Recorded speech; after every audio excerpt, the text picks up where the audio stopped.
কি লাগবে ভাই? ভাই 4 বছর একটা মেয়ে বাবুর জামা দেন তো। ভাই সুতি না জর্জেট? ভাই ঈদ কালেকশন যে মালগুলো আছে না সেগুলো একটু দেখান। আচ্ছা ভাই দেখাইতেছি। না ভাই আচ্ছা ভালো কোয়ালিটি নাই। আরে ভাই কোয়ালিটির শেষ নাই, দাঁড়ান দেখাইতেছি।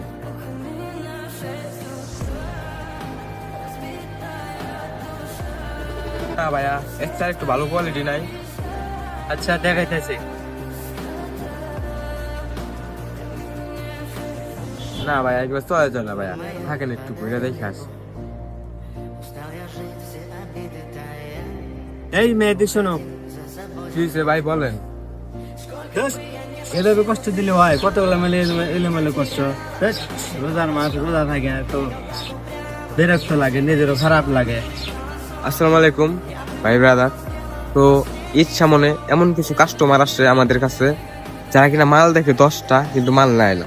ওরা কি করে জানেন, আমরা কিন্তু রোজা রমজান মাস ভাই, আমরা রোজা রাখি তারাও রোজা রাখে, তো তাদের চেয়ে কিন্তু আমাদের একটু পরিশ্রম বেশি হয়। অনেক কাস্টমার আসে, অনেক মাল দেখায় কিন্তু নেয় না।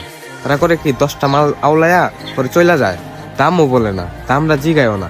তাহলে ভাই এতগুলা মাল আওলাইলাম তো একটা পছন্দ হইব নাকি? একটা তো নিবি, 10টা দেখে তো একটা নিবি না ভাই, ওরা নেয় না। রোজা রমজান মাস ভাই, এত মাল আওলাই বাস করি ভাই, কষ্ট তো আমাদের হয়।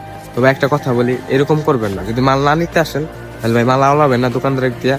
আমরা ভাই বিক্রেতা, আপনারা ক্রেতা, আমাদের কাছ থেকে ক্রয় করবেন, আমরা বিক্রি করবো। তো এতটুকুই, সবাই ভালো থাকবেন, সুস্থ থাকবেন, আল্লাহ হাফিজ।